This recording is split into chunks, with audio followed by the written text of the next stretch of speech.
Hello बच्चों, क्या हाल चाल। आई होप आप सब बढ़िया होंगे। आपकी जो तैयारी है वो अच्छे से चल रही होगी। प्यारे बच्चों, आपका बहुत बहुत स्वागत करता हूं हमारे इस IIT JEE नीट के प्लेटफॉर्म पर जिसका नाम है NP फिजिक्स। प्यारे बच्चों, मैंने आपके काइनेमेटिक्स के तीनों लेक्चर अपलोड कर दिए हैं, आप जाके चेक कर सकते हैं। और आज मैं लेके आया हूँ आपके लिए एक बढ़िया सा चैप्टर जिसका नाम है NLM।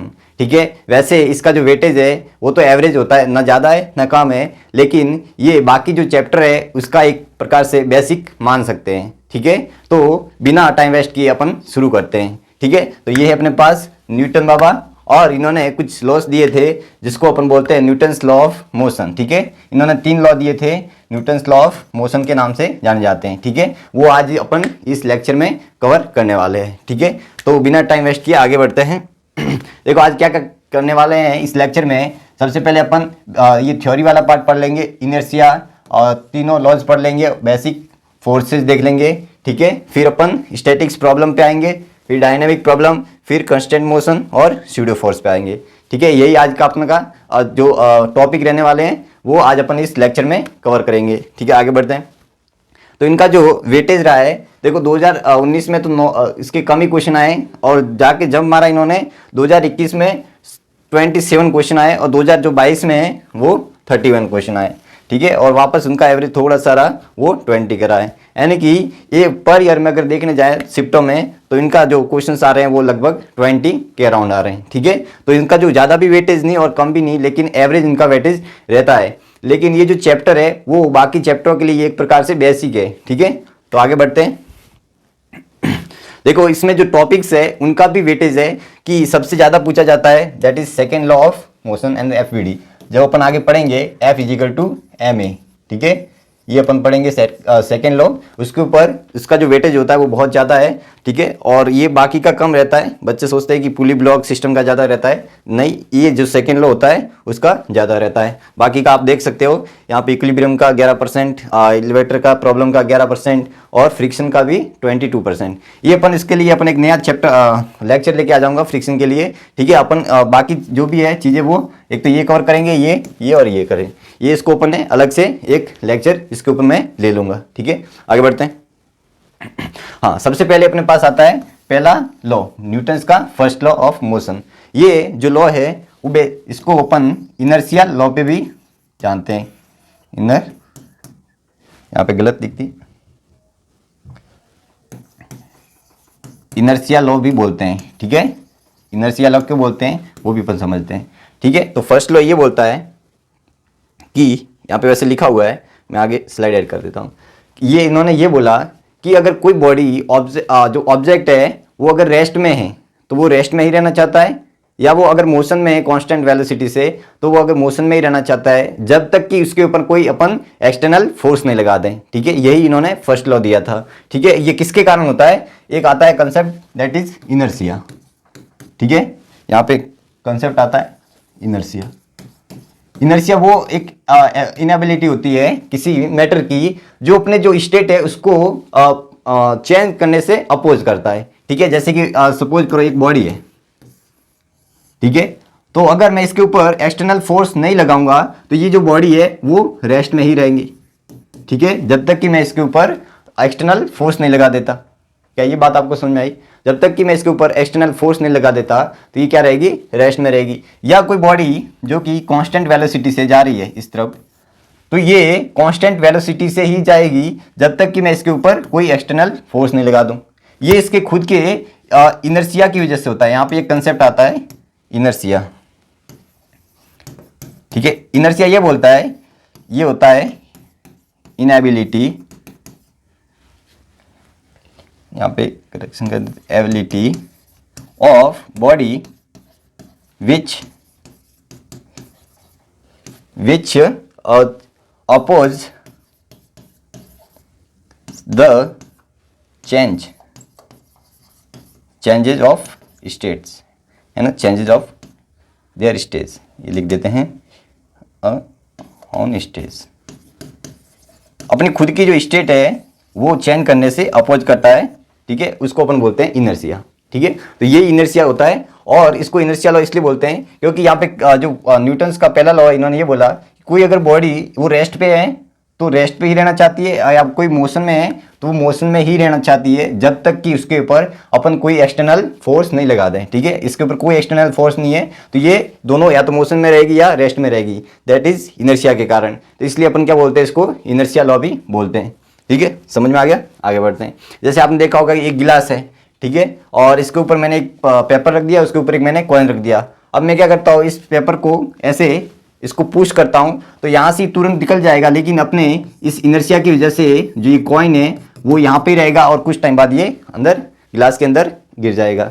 ठीक है, तो आप ये घर पे भी प्रैक्टिकल कर सकते हो। ठीक है, तो ये अपने पास फर्स्ट लॉ ऑफ इनर्शिया के कारण होता है। और ये लिखा है, देखो ध्यान से, कि inability of body to which changes its state of rest और motion is called as inertia. बस यही लिखा है, आप समझ लेना।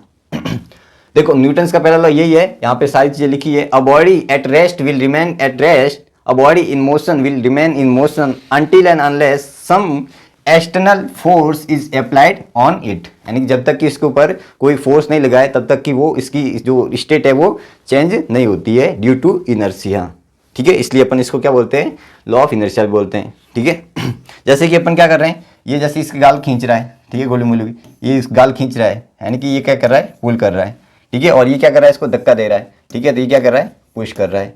तो पुल और पुश को ये अपन क्या बोलते हैं, फोर्स बोलते हैं। यहाँ पे फोर्स की आगे डेफिनेशन है, ठीक है, ये कि पुल और पुश इज कॉल्ड फोर्स। अपन धक्का देते हैं या खींचना, उसको अपन क्या बोलते हैं, फोर्स बोलते हैं। आई होप आपको ये सारी चीज़ें क्लियर हो गई होगी। आगे बढ़ते हैं। तो जैसे कि यहाँ पे मैं एक डायग्राम बता देता हूँ। जैसे कि एक अपने पास बॉडी है जिसका मास m है, ठीक है, इसको मैं क्या कर देता हूँ, धक्का देता हूँ। ठीक है, धक्का देता हूँ इस तरफ, तो ये मूव करेगी। इसको अपन बोलते हैं, यहाँ पे F से मैं क्या लगा रहा हूँ, फोर्स लगा रहा हूँ। या यही है, ये बॉडी है, यहाँ पे इसको मैं खींच रहा हूँ। ठीक है, आई होप आपको ये समझ में आ गया होगा। ऐसे खींच रहा हूँ तो यहाँ पे ये हो जाएगा पुल, ठीक है, ये फोर्स है, और यहाँ पे ये जाएगा पुश कर रहा है। आई होप आपको ये समझ में आया होगा। आगे बढ़ते हैं। सिंपल सी डेफिनेशन थी। अब अपने पास एक टर्म आता है, कंसेप्ट आता है, that is momentum. Momentum upon second law को पढ़ने से पहले एक बार ये जो अपने पास क्वांटिटी आ रही है दैट इज मोमेंटम, उसको अच्छे से समझ लेते हैं। मोमेंटम कोई और चीज़ नहीं है, बस अपन ने एक डिफाइन कर दिया कि जैसे कि एक बॉडी है, ठीक है, जिसका मास m है और ये v वेलोसिटी से क्या कर रही है, मूव कर रही है। ठीक है, मूव कर रही है, तो अपन कहेंगे कि इसके पास एक क्वांटिटी है दैट इज मोमेंटम, जिसको अपन p से रिप्रेजेंट करते हैं, और वो क्या लिख देंगे अपन, m इंटू वी। बस आपको इतना याद रखना है, ज़्यादा हेक्टिक होना नहीं चीज़ों में। बस मोमेंट में क्या होता है, उसके अगर पास मास है और वो अगर v वेलोसिटी से जा रही है तो अपन कहेंगे कि इसके पास एक मोमेंटम है। ठीक है, जो कि क्या होता है, momentum is equal to m into V. ये क्या होती है, स्केलर सॉरी वेक्टर क्वांटिटी होती है, और इसकी जो डायरेक्शन होती है वो v की डायरेक्शन में होती है। ठीक है, ये दोनों होता है। तो यहाँ पे वही लिखा है, it is the product of mass and velocity of the body, that is p vector is equal to mv। ठीक है, ये सारा केस। ठीक है, अब आते हैं सेकेंड लॉ पे। ठीक है, अभी भी थोड़ा सा अपन टाइम के लिए एक बार थ्योरी पढ़ लेते हैं, फिर क्वेश्चंस पे आएंगे, फिर और अच्छे से सवालों को करते हैं। ठीक है, ये बोला तो सेकेंड लॉ ये बोला गया था, इसको समझ लेते हैं यही, कि एक बॉडी है, आगे समझ लेते हैं। हाँ, एक बॉडी है, सपोज करो एक बॉडी है, इसके ऊपर फोर्स लग रहे हैं बहुत सारे, F1 F2 F3 F4। ठीक है, ये फोर्स लग रहे हैं इस बॉडी के ऊपर जिसका मास क्या है, m है।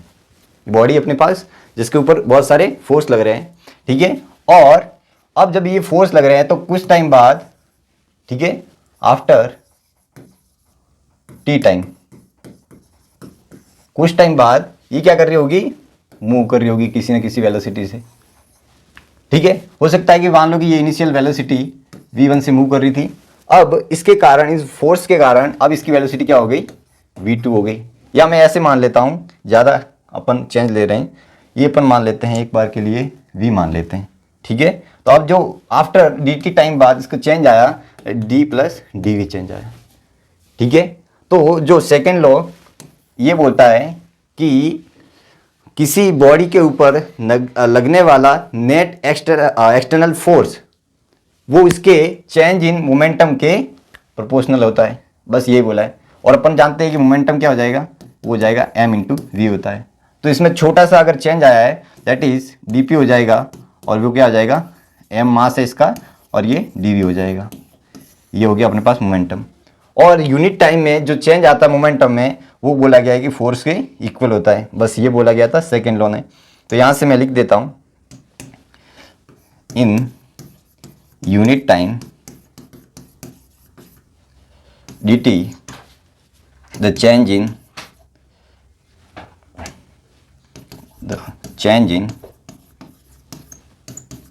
momentum, ठीक है, वो है अपने पास कितना है dp यूनिट टाइम में कितना हो गया dp अपॉन dt हो जाएगा, ठीक है। dt टाइम में अपने पास कितना था, यहाँ पे ये मैंने गलत लिख दिया, थोड़ा सा करेक्शन कर लेते हैं अपन इसको। टाइम 1 सेकेंड, यानी कि यहाँ पे यूनिट टाइम की बात करें तो अपन 1 सेकेंड भी ले सकते हैं, ठीक है। तो 1 सेकेंड में जो चेंज आता है that is dp upon dt। और वो इन्होंने ये बोला कि वो होता है इसके ऊपर जो नेट एक्सटर्नल फोर्स लग रहा है, जिसके ऊपर नेट एक्सटर्नल फोर्स लग रहा है वो इसके इक्वल होता है, बस ये बोला था सेकेंड लॉ ने, ठीक है, न्यूटन के। यहाँ पे वेक्टर की शो कर देते हैं। और यहाँ से अपने पास एफ नेट कितना आ जाएगा, आपको पता है कि ये क्या है, वेक्टर क्वांटिटी है, ठीक है। तो वेक्टर क्वांटिटी का अपन वेक्टर सम लेते हैं, तो ये हो जाएगा F vector plus F2 plus F3 and F4, जितने भी फोर्स है अपन ये लिख देंगे। तो ये एफ नेट आ जाएगा, यहाँ से ये आ गया, ठीक है। अब आगे बढ़ते हैं, इसको थोड़ी सी और स्लाइड ऐड कर देते हैं। तो अपने पास ये निकल के आया कि एफ नेट वो आया dp वेक्टर अपॉन dt। और अभी जस्ट अपन ने लिखा, क्या लिखा था कि जो dp वेक्टर है that is m into dv vector. तो यहाँ से वैल्यू पुट कर दूंगा, तो यहाँ से m कांस्टेंट है तो वो बाहर आ जाएगा, तो एफ नेट निकल के आता है, वो निकल के आता है m dv अपॉन dt। और अपन इसको क्या लिख सकते हैं, dv अपॉन dt को, जो कि अपन ने काइनेमेटिक्स 1 में पढ़ा था, एक्सेलरेशन, ठीक है। तो ये अपने पास आ गया एक्सेलरेशन। तो ये फार्मूला निकल के आता है और ये बहुत ही इंपॉर्टेंट है फार्मूला, ठीक है। तो यही था अपने पास second law, this is second law of Newton, ठीक है। ये था अपने पास न्यूटन का सेकेंड लॉ, बस यही दिया गया है। तो एक बार वापस समझा देता हूँ कि इन्होंने ये बोला था कि किसी बॉडी के ऊपर लगने वाला नेट जो एक्सटर्नल फोर्स होता है, इंटरनल की बात नहीं कर रहे, जो एक्सटर्नल फोर्स होता है वो उसके change in momentum rate of change in momentum के इक्वल होता है। बस यहाँ से यही बोला गया था, जो कि अपन ने लिख दिया आगे, ठीक है। ये रहा अपने पास सेकेंड लॉ, ठीक है। तो यही वो लिखा गया है, the net force acting on a body is responsible for rate of change of linear momentum, ठीक है। बस ये बात याद रखनी है, तो यहाँ से अपन ने ये लिख दिया, ठीक है। आगे बढ़े। हाँ, अब आते हैं अपन सवालों पे। सवाल क्या बोले हैं बताओ, कि at any instant the velocity of a particle of mass, कितना मास अपन को दिया है, एम की वैल्यू दी है 5 यानी 0.5 kg। अपन जितने भी यहाँ पे यूनिट लेंगे वो SI में ले रहे हैं, ठीक है। Is if the force acting on, force कितना दिया है अपन को, वो दिया है 2T I cap plus 3T square J cap, ठीक है, ऑन पार्टिकल। देन ये अपन को दिया है मोमेंटम दिया है, वेलोसिटी दी है, गलत लिख दिया यहाँ पे, चेंज कर देते हैं, मीटर पर सेकेंड है, तो ये अपन को क्या दिया है, वेलोसिटी दी है। और अपन को क्या बोला है कि फोर्स वो इसके इक्वल आता है, तो अपन को एक्स की वैल्यू फाइंड करनी है। तो यहाँ से जो फोर्स आता है निकल के, वो नेट कितना आता है, वो कितना आता है आई कैप प्लस एक्स जे कैप, ये अपन को दिया है डेटा, ठीक है, गिवन दैट। तो जब भी आपको कोई सवाल दे तो आप क्या करो, सबसे पहले उसका डेटा लिख दो। और अपन जानते हैं कि इसमें एक्स की वैल्यू निकालनी है, तो अपन यहाँ से सेकेंड लॉ लगा देंगे। सेकेंड लॉ क्या बोलता है कि एफ नेट होता है, वो होता है अपने पास एम इंटू ए एक्सलरेशन की, और वी दिया है तो वी से अपन d we by d t करके अपन एक्सलरेशन लिख लें। यहाँ से कितना हो जाएगा, ये हो जाएगा 2 आई कैप प्लस 6 जे कैप 6 टी जे कैप, ये हो जाएगा, है ना, ये अपन को दिया है। हाँ, तो यहाँ से अपने पास फोर्स निकल के आया एफ नेट वो कितना निकल के आया बताओ। यहाँ से अपने पास फोर्स निकल के आया, वो मास 0.5 into acceleration 2i cap plus 6t जे कैप। तो यहाँ से ये हो जाएगा i कैप 1/2 से 2 कट कैंसिल हो जाएगा और ये हो जाएगा 3t जे कैप। और अपन को क्या बोला है, एट अ टाइम 1 सेकेंड। तो यहाँ पे t की वैल्यू पुट कर दोगे, एफ नेट आ जाएगा एट t इजिकल टू 1 सेकेंड, you will get 3 into 1 J cap. तो यहाँ से आ गया i प्लस 3 जे कैप। और ये कंपेयर करोगे तो आपके पास जो x की वैल्यू निकल के आएगी वो आ रही है 3। ठीक है, सिंपल सवाल था। तो आपको कंसेप्ट याद रखना है, बस ऐसे करना है। ठीक है, कोई ज़्यादा सवाल टफ है नहीं। आगे बढ़े। A body of mass kg 500 gram moves along the x-axis such that its velocity vary with displacement। Oh my God, देखो मैंने आपको एक फॉर्मूला लिखाया था, आई होप आपको याद होगा। फॉर्मूला क्या था, जब भी आपको मैंने बोला है, देखो अपन ने सबसे पहले क्या बोला है कि फोर्स निकालना है। एक बार सोचो, अपन को क्या निकालना है, फोर्स निकालना है। और फोर्स होता है F net is equal to m into a होता है। ये अपन ने सेकेंड लॉ से पढ़ा है कि नहीं, अपन ने सेकेंड लॉ से यही पढ़ा कि F net is equal to M A होता है। अपने पास एम है, ए अगर निकल जाए, लेकिन अपन को क्या दिया है, वी दिया है 10√x। अब आपको पता है कि मुझे एक्सेलरेशन लिख रहा है और अपन को जो रिलेशन दिया है that is v is equal to F into X, यानी कि डिस्प्लेसमेंट के इसका फंक्शन दिया है वेलोसिटी का। तो अपन को पता है कि उसके लिए एक बहुत इंपॉर्टेंट फार्मूला था, that is a is equal to V D by D X, यानी कि v है अपने पास, डी बाई डी एक्स निकाल देता हूँ तो अपने पास एक्सेलरेशन आ जाएगा। तो यहाँ से आ गया, तो डायरेक्ट v कितना है 10√x into D we by D X. यहाँ से कितना निकल के आएगा बताओ, D we by D X निकल के आएगा 10, ये हो जाएगा अपने पास 1/√10x। ठीक है ना, ये निकल के आया। तो यहाँ से 2 से ये 5, यानी कि 5/√x आ गया। तो यहाँ से वैल्यू पुट कर दूंगा 5/√x, यहाँ से यहाँ कैंसिल हो गया, तो ये आ गया 50। ठीक है, एक्सेलरेशन आ गया 50। और यहाँ से अपन एफ नेट लिख सकते हैं, मास कितना है और 500 ग्राम, तो इसको 0.5 लिख सकते हैं, ठीक है, kg में, और 50, तो ये आ गया 25 Newton. That is answer of that question. Okay, कोई ज़्यादा सवाल टफ नहीं था इसमें। मैंने आपको बताया कि ये जो फॉर्मूला है वो बहुत इंपॉर्टेंट था, कहीं पे भी इसको लगा सकते हैं। ठीक है, तो आपको ये याद रखना है। ये यहाँ पे जो ये सवाल दिया है, जो ये बेसिकली दो कंसेप्ट को मिला के दिया गया है। ठीक है, तो याद रखना है आपको। आगे बढ़े, चलो, हाँ ये देखो आ गया आंसर। ओके, अब आते हैं अपन न्यूटन्स थर्ड लॉ। ठीक है, न्यूटन्स थर्ड लॉ ये कहता है कि अगर आप किसी को थप्पड़ मारोगे तो वो भी आपको एक थप्पड़ मारेगा।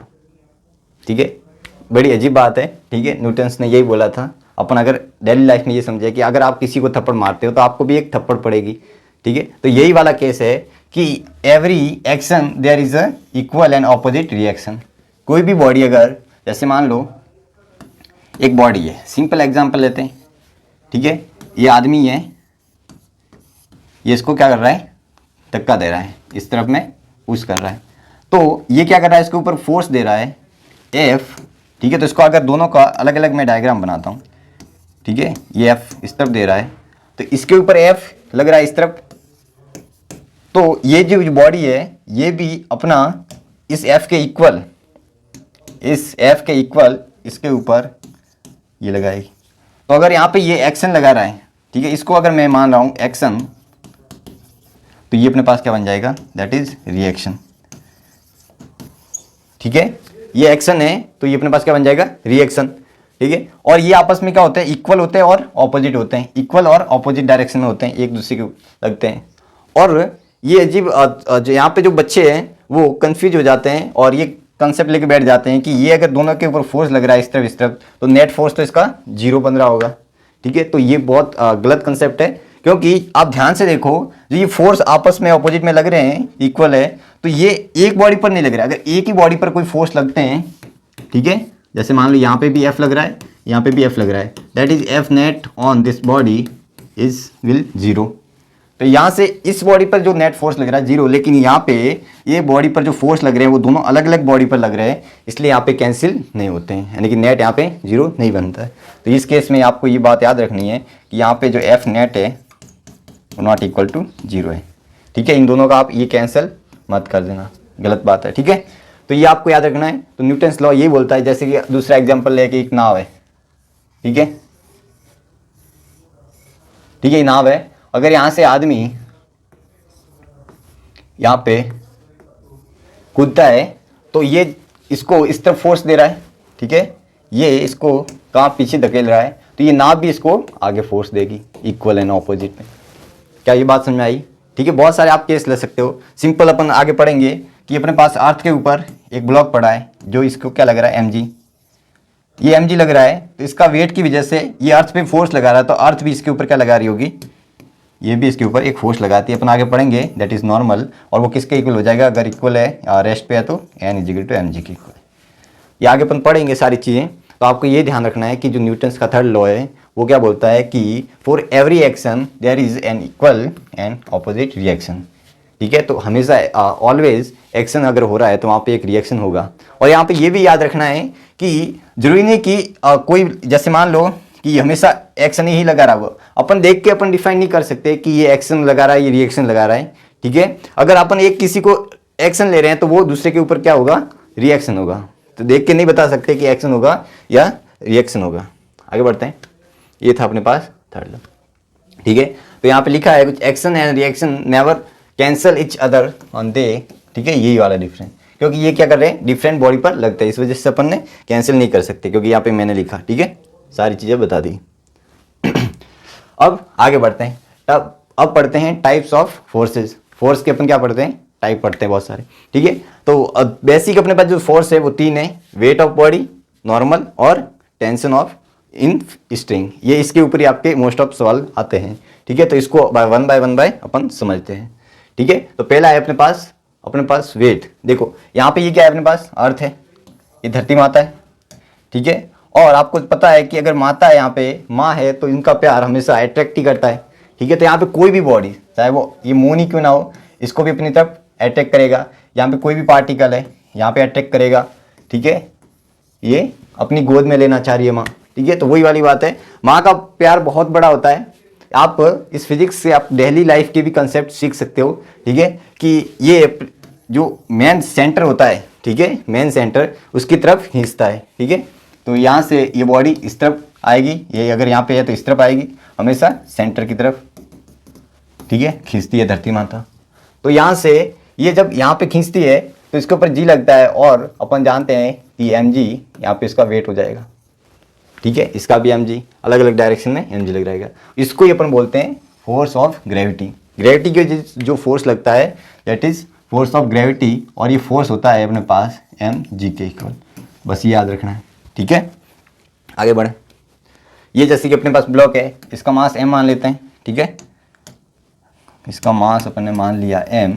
ठीक है, तो यहाँ पे इसके कारण नीचे एक डाउनवर्ड लगेगा दैट इज mg, और ये अब इसके ब्लॉक के ऊपर लगाएगा दैट इज नॉर्मल। आगे अपन पढ़ेंगे, और यहाँ पे जो नॉर्मल है वो mg के क्या है, इक्वल है।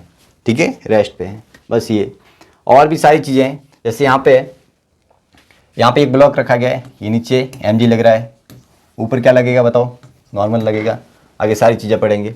ठीक है, तो यहाँ पे ये, और यहाँ पे जैसे ये ब्लॉक है यहाँ मन, तो इसका नीचे क्या लग रहा है, m1g, और यहाँ पे ये क्या है, अपने पास एक स्ट्रिंग है, क्या है, स्ट्रिंग है, और यहाँ पे इसका खुद का क्या लगेगा, m2g, यहाँ पे क्या लगेगा, m3g, ऊपर क्या लगेगा, नॉर्मल n2, यहाँ पे मान लेते हैं n3। ठीक है, और स्ट्रिंग के बीच में जो लगता है टेंशन, मैं बता दूंगा कैसे, ये t, ये टेंशन t लग रहा है। ठीक है, t, तो ये जो बेसिक फोर्स है, ठीक है, ये आपके ज़्यादातर पूछे जाते हैं एग्जाम में। ठीक है, आगे बढ़ते हैं। हाँ, ये weight, it is a gravitational force of attraction of the earth, it always acts toward the centre of earth. ये पता है ये सारी चीज़ें, it's acts on the masses in all situations. ठीक है ना, ये हमेशा मासेस के ऊपर एक्ट करता है। आगे बढ़ते हैं, अब नॉर्मल फोर्स की बात करें। जैसे अपन ने अभी वेट के बारे में बता दिया, अब आते हैं अपन नॉर्मल फोर्स पे। ठीक है, देखो यहाँ पे ये सिंपल है कि अगर जब मैंने इसको यहाँ पे दोनों को अलग अलग बनाया, यहाँ पे एक कंसेप्ट आता है, वो आता है FBD का, वो समझ लेते हैं। FBD क्या होती है? FBD होती है दैट इज, इसको बोलते हैं फ्री बॉडी डायग्राम। ये एक वो टेक्निक है, FBD एक वो टेक्निक है जो अपन को क्वेश्चन सॉल्व करने में हेल्प करता है। ठीक है, ये क्या है अपने पास, टेक्निक है, टेक्निक, ठीक है, यहाँ पे गलत लिख दिया, ये टेक्निक है which help to find answer of complex problem, है ना। अगर कॉम्प्लेक्स प्रॉब्लम हो रही है तो उनको अपन एफबीडी से आसानी से सॉल्व कर सकते हैं। तो एक टेक्निक है, बाकी कुछ नहीं, अलग से कंसेप्ट कुछ और है नहीं, बस अपन ने एक टेक्निक बना दी उसको एफबीडी, यानी कि इसका मतलब ये होता है एफबीडी में अपन ये करते हैं कि जितने भी पार्ट हैं, ठीक है, जितने भी पार्ट है, बॉडी है, जितने भी सिस्टम में बॉडीज वगैरह है, या एक बॉडी हो या बहुत सारी बॉडी हो सकती है, उनके ऊपर अपन क्या जितने भी नेट फोर्स लग रहे हैं वो अपन शो करते हैं, ठीक है। जैसे कि यहाँ पे ये सिंपल सा एग्जांपल लेते हैं कि ये अपने पास एक मास है, ठीक है, ये वाला, ये मास m रखा गया है, तो इसके ऊपर नीचे mg लग रहा होगा, n लग रहा होगा, यानी कि इसका अपने पास एक बॉडी mg और ये n बन गया। क्या ये बात समझ में आई? तो ये इसका क्या है, एफबीडी, एफबीडी, यानी कि सिस्टम को अपन ने यहाँ से अलग करके फिर इसके ऊपर जितने भी फोर्स है उसको अपन शो करते हैं, ठीक है। तो यहाँ पे और भी हो सकते हैं, जैसे एक और एग्जांपल ले लेते हैं अपन कि एक यहाँ से मान लो आदमी ये खींच रहा है, ठीक है, और मान लो यहाँ से भी आदमी ये इसको खींच रहा है, ठीक है, ये यहाँ से खींच रहा है।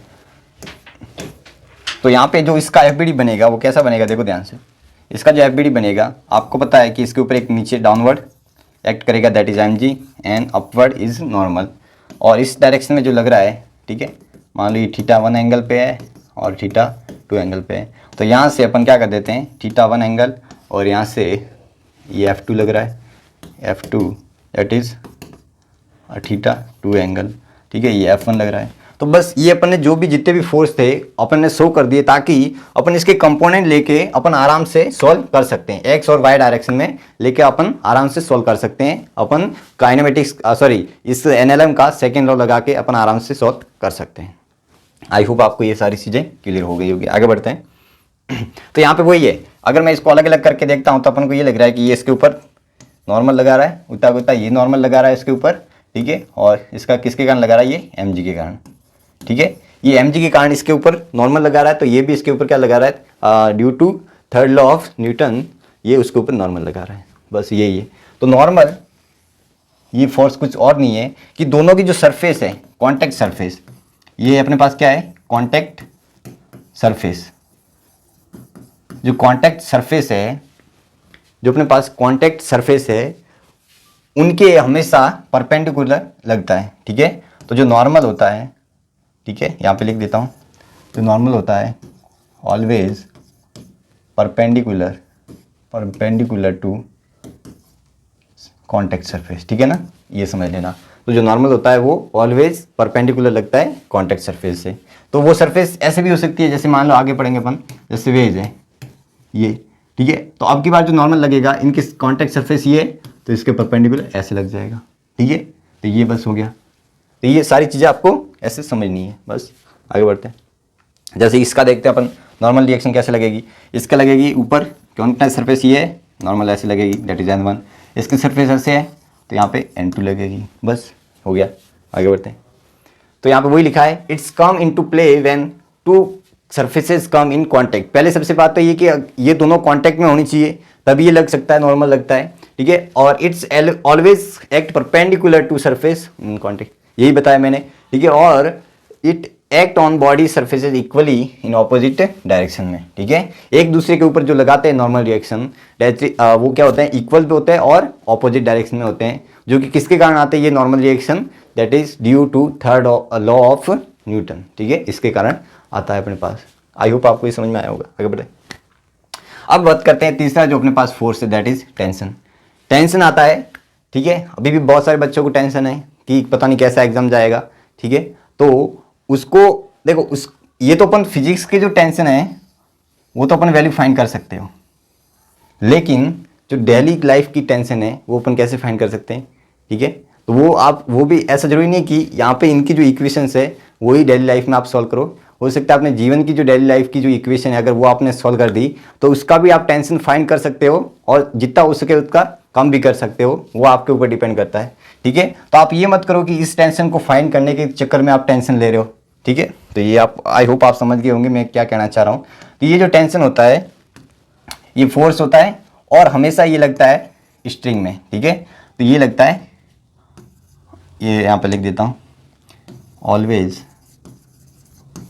Act in along the string. ठीक है, स्ट्रिंग के अलोंग लगता है और जहां पे ये कांटेक्ट में स्ट्रिंग जो जिस ऑब्जेक्ट के कांटेक्ट से उससे अवे फ्रॉम। ठीक है, अवे एक्ट ऑन,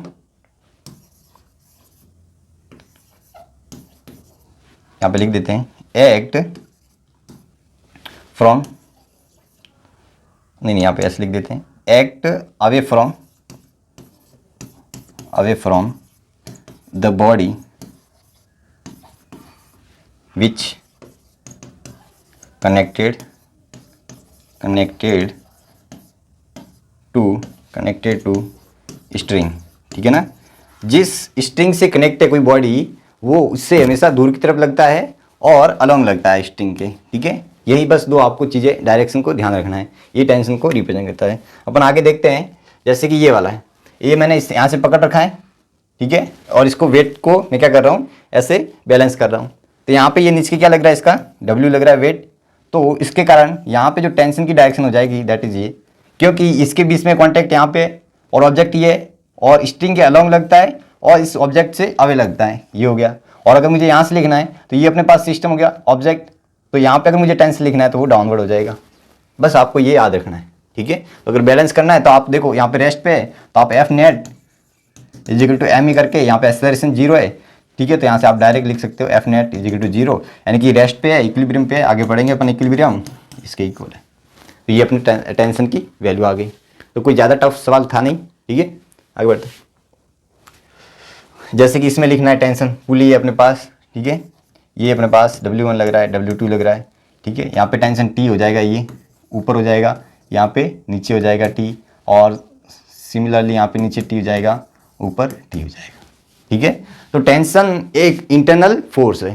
ठीक है, और अगर यहाँ पे ये जब ये अपने पास ये स्ट्रेस होती है तभी ये टेंशन एक्ट करता है। अगर ये मान लो ढीली पड़ गई तो इस केस में जो टेंशन की वैल्यू है वो 0 हो जाती है। बस ये याद रखना है। और अपन मोस्ट ऑफ केस में जो ये स्ट्रिंग लेंगे वो आइडियली मानते हैं, आइडियल इन द सेंस कि जो आइडियल, मैं लिख देता हूँ, आइडियल स्ट्रिंग क्या होती है, एक तो मासलेस, ठीक है, और नॉन स्ट्रेचेबल,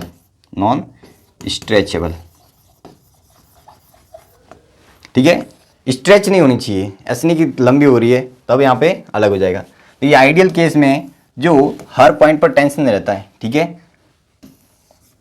वो टेंशन रहता है सेम रहता है। ठीक है, tension same at every point. ठीक है, every point of a string, यानी कि एक ही स्ट्रिंग की बात कर रहा हूँ तो उसके हर पॉइंट पर सेम रहेगा। अगर यहाँ से मान लो कि दूसरी स्ट्रिंग आ गई, जैसे यहाँ पे एक और ब्लॉक लगा दिया तो यहाँ पे टेंशन T2 हो जाएगा, इस केस में T2 हो जाएगा। लेकिन अगर एक ही आइडियल है अपने पास स्ट्रिंग और एक ही स्ट्रिंग है तो उसके हर पॉइंट पर टेंशन सेम लगता है जब अपने पास मासलेस हो या नॉन स्ट्रेचेबल हो। तो ये अपने पास टेंशन का कंसेप्ट आता है। ठीक है, आगे बढ़े। ठीक है, यहाँ पे वही लिखा है सारी चीज़ें, फोर्स्ड ऑन इक्वल प्लस यहाँ पे ये लिख देंगे मासलेस, और ये इंपॉर्टेंट है, it's always act along the string and always from the object. बस ये इशारा लिखा है। ठीक है, तो फोर्स ऑफ स्ट्रिंग्स, ठीक है, या तो अपन टेंशन बोल सकते हैं, force for a massless string the tension entire string is constant. ये भी मैंने लिखा है, जस्ट देखो ये लिखा है कि ऑलवेज कांस्टेंट, यानी कि सेम रहता है टेंशन की वैल्यू, ये याद रखना आपको। ठीक है, और अवे फ्रॉम होती है ऑब्जेक्ट से। ठीक है, तो ये था अपने पास टाइप्स ऑफ फोर्सेज जो बेसिक फोर्स होते हैं। ठीक है, अपन ने सबसे पहले वेट पढ़ा, ठीक है, वेट फोर्स, और नॉर्मल रिएक्शन पढ़ी, ठीक है, और फिर अपन ने टेंशन पढ़ा, और अब आते हैं जो इंपॉर्टेंट टॉपिक है दैट इज इक्विलिब्रियम पे। ठीक है, इक्विलिब्रियम नाम से पता ही चल रहा है, इक्विलिब्रियम यानी कि कहीं ना कहीं ये इक्वल की ही बात कर रहा होगा, है ना। तो जैसे कि अपन देखते हैं इक्विलिब्रियम का आपको एक ही कंसेप्ट लगाना है, इक्विलिब्रियम का एक ही कंसेप्ट लगाना है कि जो एफ नेट है वो क्या करना है आपको जीरो करना है बस, ठीक है। एफ नेट एक्स डायरेक्शन में भी हो सकता है, F net in X direction is equal to zero, F net in Y direction zero, और F net in Z direction zero, अगर मैं तीन एक्सिस की बात कर रहा हूँ, ठीक है। तो यहाँ पे तीनों के जो एक्सिस पे जो एफ नेट लगाना है आपको क्या करना है, जीरो, यानी इस केस में जो बॉडी होगी वो रेस्ट पे होती है, बस आपको याद रखना है, ठीक है। और रेस्ट पे नहीं, इवन और भी हो सकता है कांस्टेंट स्पीड से, कांस्टेंट स्पीड से, अगर कांस्टेंट स्पीड से भी जा रहा है तभी इसके, क्योंकि एफ नेट कब जीरो होगा, जब अपने पास ए नेट है वो जीरो होगा, और ए नेट जीरो होता है तभी एफ नेट जीरो होता है, और इस केस में तो वेलोसिटी क्या होती है, कांस्टेंट। यानी कि ऐसा मत समझना कि इक्विलिब्रियम का मतलब ये होता है कि अगर कोई बॉडी मोशन में है, ठीक है, कांस्टेंट वेलोसिटी से, तो वो इक्विलिब्रियम में नहीं है, ठीक है। इस केस में उसके ऊपर एफ नेट जीरो लग रहा है, लेकिन यहाँ पे मोशन तो हो रहा है इस बॉडी का, तो यहाँ पे रेस्ट भी हो सकता है और कांस्टेंट स्पीड भी हो सकती है, ठीक है। आई होप आपको ये सारी चीज़ें क्लियर हो रही होगी। आगे बढ़े। अब most important, if f net on a body is non-zero, the body accelerate in the direction of net force such that, बस यहाँ से यही आपको याद रखना है, f net, ठीक है, m इंटू ए, और ये जो एक्सेलरेशन होगा वो f net की अलॉन्ग होगा, ठीक है। ये जो डायरेक्शन है वो दोनों की क्या होगी, सेम, यानी कि जहाँ पे f net आ रहा है अपने पास वो ये लिखना है। आगे बढ़े।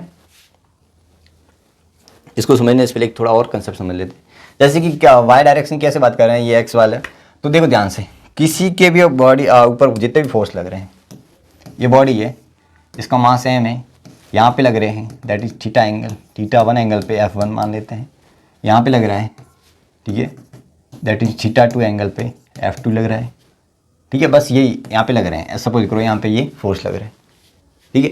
तो इसका सबसे पहले तो अपन क्या बढ़ा देंगे, FBD, तो यहाँ पे मैं इसका बनाता हूँ FBD, और ये FBD क्या हो जाएगा, ये मास m है, यहाँ पे फोर्स ये लग रहा है, तो इसका एक कंपोनेंट इधर आ जाएगा, that is F2 cos theta to, ऊपर आ जाएगा F2 साइन थीटा टू, ठीक है, ये आ गया। और यहाँ पे जो फोर्स लग रहा है ये अपने पास F2 था, ये F1 लग रहा है, तो इसका एक कंपोनेंट ये आ जाएगा F1 कोस थीटा वन, जो कि थीटा वन एंगल है, और ऊपर आ जाएगा F2 साइन थीटा वन, ठीक है। ये और बोला गया है कि ये जो बॉडी है वो इक्विलिब्रियम पे है, ठीक है, ये जो बॉडी है एट इक्विलिब्रियम पे, ठीक है। तो इस केस में देखो यहाँ पे एक और भी फोर्स लग रहे हैं, ये लग रहे हैं अपने पास mg, और ऊपर क्या लग रहा है, नॉर्मल, ठीक है। तो अभी सारे के सारे अपन सिर्फ प्लेन में ही लग रहे हैं, इसलिए अपन x और y का नेट जीरो करेंगे, तो यहाँ से लिख लेते हैं अपन f net in x direction is equal to zero कर देते हैं, यानी कि f नेट जीरो कब होगा, जब ऑपोजिट वाले फोर्स इक्वल होंगे। तो x में कितने फोर्स आ रहे हैं, एक तो ये अपने पास निकल के आ रहा है और ये निकल के आ रहा है, तो यहाँ से एक तो इक्वेशन ये बन जाएगी, cos theta one is equal to F2 cos theta two, ठीक है, ये अपन ने x से लिख दिया। दूसरी इक्वेशन यहाँ से ये बन जाएगी कि अपने पास y डायरेक्शन में f net in y direction is equal to zero, तो y डायरेक्शन में ऊपर कितने फोर्स है, n नॉर्मल है, और ये सारे के सारे फोर्सेज हैं जो कि किसके इक्वल होगा, mg को बैलेंस कर रहे होंगे। क्या ये बात आपको समझ में आई। तो यहाँ से अपने पास ये निकल के आ रहा है, ये आ जाएगा अपने पास F2 sine theta two plus F2 sine theta one plus normal is equal to mg, ये आ गया अपने पास, ठीक है। तो ये अपन ने FBD से समझ लिया इक्विलिब्रियम की कंडीशंस। आई होप आपको समझ में आया। आगे बढ़े, ठीक है। तो क्या सवाल बोल रहा है कि block is lying stationary on the ground, find the normal reaction between block. अरे यार, अपन ने जस्ट आगे ही पढ़ा था, यहाँ पे नीचे mg लग रहा होगा और नॉर्मल को बैलेंस कर रहा होगा, तो यहाँ से नॉर्मल आ जाएगा mg के इक्वल, सिंपल है, ठीक है। हाँ, अब इसके ऊपर नॉर्मल अपन फाइंड करते हैं। देखो इनके ऊपर नॉर्मल फाइंड करते हैं, इसको सही से एक बार देख लेते हैं अपन, यहाँ पे बना देते हैं। क्या बोला गया है, तो 5 kg 3 और 2 kg और ग्राउंड पे रखा गया है, ठीक है। अपने पास 3 ब्लॉक है, ठीक है, 5 kg 3 kg और 2 kg, यही है, हाँ। और इनकी नॉर्मल रिएक्शंस अपन को पूछे गए हैं, ठीक है। तो ध्यान से देखो, पहले वाले का मैं FBD बनाता हूँ। पहले के वाले के FBD में जो ये नॉर्मल इसके ऊपर लगाएगा, ये जो अर्थ है वो इसके ऊपर नॉर्मल लगाएगा, मैं मान लेता हूँ N1, ठीक है। और इसका जो mg लगेगा वो कितना लगेगा बताओ। सबसे पहले ऊपर से अपन देख के आते हैं ना, ऊपर से एक बार देख लेते हैं। इसके ऊपर नॉर्मल कितना लग रहा होगा n1, तो ये नॉर्मल इतना होता है n1 नीचे लगा रहा होगा इसका, ठीक है। और ये इस 3 वाला पे नॉर्मल ऊपर लगा रहा होगा n2, तो उतना का ये इसके ऊपर लगा रहा होगा नॉर्मल, ठीक है। तो ये अपने पास नॉर्मल लग रहा होगा n2। और ये 5 kg, जो 5 kg है इसके ऊपर नॉर्मल n3 लग रहा होगा, तो इस अर्थ के ऊपर भी नॉर्मल n3 लग रहा होगा। बस यहाँ से तीनों का एफबीडी बना देते हैं एक बार कि अपने पास ये n1 है और भी एक और फोर्स है, वो भी मैं लिख देता हूँ। यहाँ पे खुद के वेट भी होंगे, ठीक है, 2g 3g और 5g। तो यहाँ से अपन ये देख सकते हैं कि इसके ऊपर जो फोर्स लग रहे हैं वो लग रहा है 2g के, ठीक है। ये अपन ने 2 के लिए बना लिया और अपन दूसरों के लिए बनाएंगे। ये 3 के लिए क्या हो जाएगा, 3 के लिए ये n1 लगाया तो इसने भी नीचे n1 लगाया है कि नहीं, ये n1 लगाया तो इसके ऊपर कितना आ रहा है n2 आ रहा है। क्या ये बात आपको समझ में आई क्या, ठीक है। और इसका खुद का वेट भी है और ये खुद का वेट कितना है 3g है, यहाँ पे लिख दिया 3g। तो यहाँ से इक्विलिब्रियम पे यानी कि ऊपर वाले जो फोर्स है n2 n1 प्लस 3g आ जाएगा, है कि नहीं। तो यहाँ से अपने पास n2 कितना आ गया 3g के इक्वल, n1 प्लस 3g के इक्वल आ गया। और 5g का जो अपने पास 5 का जो बनेगा एफपीडी वो क्या बनेगा, देखो इसके ऊपर इसने n2 लगाया नीचे, इसका खुद का वेट है 5g और इसके ऊपर जो लग रहा है वो n3 लग रहा है। तो यहाँ से n3 is equal to n2 plus 5g निकल के आ जाएगा। क्या ये बात आपको समझ आई, ठीक है। तो यहाँ से अपने पास 3 इक्वेशन निकल के आई, यहाँ पे n1 आ जाएगा, वो आ जाएगा 2g के इक्वल। बस 3 इक्वेशन ऐसे आपको लिखनी है। तो आपको पहले सबसे पहले तो इस जो एनएलएम के चैप्टर में इक्वेशन अगर आपको लिखना आ गई तो आपके लिए जो चैप्टर है बहुत ईजी हो जाता है, ठीक है। ये जो चैप्टर है वो बहुत ईजी हो जाता है। तो बस आपको ये ध्यान रखना है कि इक्वेशन कैसे लिखनी है, इक्विलिब्रियम पे है सब सारे। और आपको इसको नॉर्मल रिएक्शन मैंने कैसे लिखे हैं आप एक बार खुद से ट्राई करना, इसके एफबीडी बनाना, ठीक है। मैंने ये एफबीडी सब बनाए, सबके एफबीडी बनाए अलग अलग तोड़ के और फोर्सेज को देख लिया, ठीक है। आगे बढ़ा क्या, चलो। तो इनके जो फोर्स है आप देखो लिख सकते हो, जैसे इसके ऊपर पुल आता तो अपन को यहाँ पे n1 की वैल्यू आ गई 20, ठीक है। n1 की वैल्यू 20 रखोगे तो ये हो जाएगा n2 is equal to 20 plus 3 यानी कि 30, 50 हो गया, ठीक है। अब n2 की वैल्यू 50 है तो यहाँ पे रखोगे 50 प्लस 50 यानी कि 100 न्यूटन हो गया। बस ये आप निकाल सकते थे, है ना। आगे बढ़ते हैं। अब अपने पास एक और सवाल है कि 2 इंक्लाइन प्लेन है और उनके बीच में अपन ने क्या रख दिया, सर्कल मतलब स्फीयर रख दिया। अब बताना है कि इसके ऊपर नॉर्मल सर्कल है, इसके ऊपर नॉर्मल रिएक्शंस कितनी लगेगी। ध्यान से देखो, ये पहले तो सबसे पहले तो ये इक्विलिब्रियम पे है, तो यहाँ से मैं क्या कर देता हूँ इसका एफबीडी बना देता हूँ। ये यहाँ पे लग रहा होगा इस सरफेस के परपेंडिकुलर, ये यहाँ पे लग रहा होगा, ठीक है। और वो कैसे लग रहा होगा बताओ, ये भी परपेंडिकुलर, ठीक है। ये मान लेता हूँ मैं n1 और n2 मान लेता हूँ। तो यहाँ से मैं इसका एफबीडी अलग से लेके बनाता हूँ, ठीक है। तो ध्यान से देखना, ये एंगल कितना है अपने पास 53, ये एंगल 53 होगा, सॉरी ये एंगल भी 53 होगा। यहाँ पे मैं यहीं बना लेता हूँ ताकि आपको, मैं एक बार इसको ऑब्जेक्ट को हटा देता हूँ, ठीक है। यहाँ पे अपन ऐसे बना लेते हैं कि अपने पास एक बॉडी है छोटी सी, यही है। ये कैसे लग रहा है फोर्स, ये देखो ये अपने पास 37 है तो ये अपने पास कितना हो गया 53, यानी कि यहाँ पे एक फोर्स लग रहा है दैट इज n2 और वो कितना लग रहा है 53 एंगल पे लग रहा है। और यहाँ पे जो ये फोर्स लग रहा है ये आपको पता है कि 53 है तो ये कितना हो जाएगा 90 है तो ये 37 हो जाएगा, यानी कि एक फोर्स और लग रहा है और वो कितना एंगल पे है 37 डिग्री एंगल पे है। नीचे डाउनवर्ड इसका क्या लग रहा होगा mg लग रहा होगा, ठीक है। बाकी कोई लग रहे हैं क्या, बाकी किसी कॉन्टैक्ट में है ही नहीं बॉडी, तो 3 लग रहे हैं, ठीक है। तो यहाँ से आप निकाल सकते हो ये n1। तो क्या कर दोगे, ध्यान से देखना, इसका एक कंपोनेंट ऊपर आ जाएगा और वो क्या आ जाएगा n1 क्या आ जाएगा साइन 37 और इसका खुद का भी आएगा n2 साइन 53, ये ऊपर आ गया अपने पास, ठीक है। इस तरफ क्या आ जाएगा अपने पास n1 कोस 37 और इस तरफ आ जाएगा n2 कोस 53, ये दोनों आ जाएंगे और दोनों को आपको क्या करना है, इक्वल करना है। यानी कि ऊपर वाला ये इसके इक्वल हो जाएगा और साइड वाले ये दोनों इसके इक्वल हो जाएंगे। ठीक है, तो ये इतना सिंपल था कंसेप्ट था, बस आपको नॉर्मल रिएक्शन लिखनी आनी चाहिए। अच्छा सवाल था ये, आगे बढ़ते हैं। अब देखो इसको समझने से पहले अपन एक थ्योरम आती है, that is called as Lami's theorem. Lami's theorem ये बोलती है, अभी लिखवा देता हूँ मैं, लेमिज थ्योरम। वो अगर आप डायरेक्ट यूज़ करते हो तो आपके पास जो आंसर आते हैं वो डायरेक्ट आ जाते हैं। ये है कि अपने पास एक ऑब्जेक्ट है, इसके ऊपर मान लो ये F1 लग रहा है, ये F2 लग रहा है, F3 लग रहा है। ठीक है, इसका जो एंगल है दैट इज़ ये एंगल अपने पास θ3, और ये एंगल है ये जिसके सामने है ये θ2 है और 1 के सामने है θ1।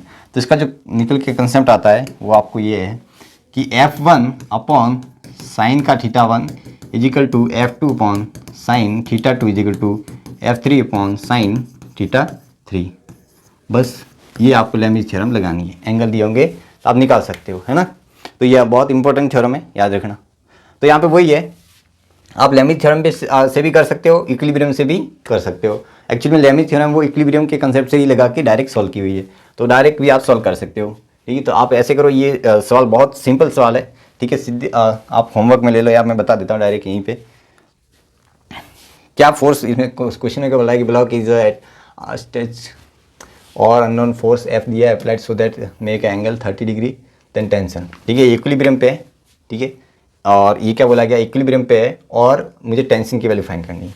तो यहाँ पे टेंशन, यहाँ पे आपको पता है कि जहाँ से कॉन्टैक्ट ये अवे फ्रॉम लगेगी यहाँ से, और ये स्टेप। तो टेंशन का ये वाला जो एंगल होगा वो 30 होगा, तो ये T cos 30 आ गया और यहाँ पे आ गया T sin 30।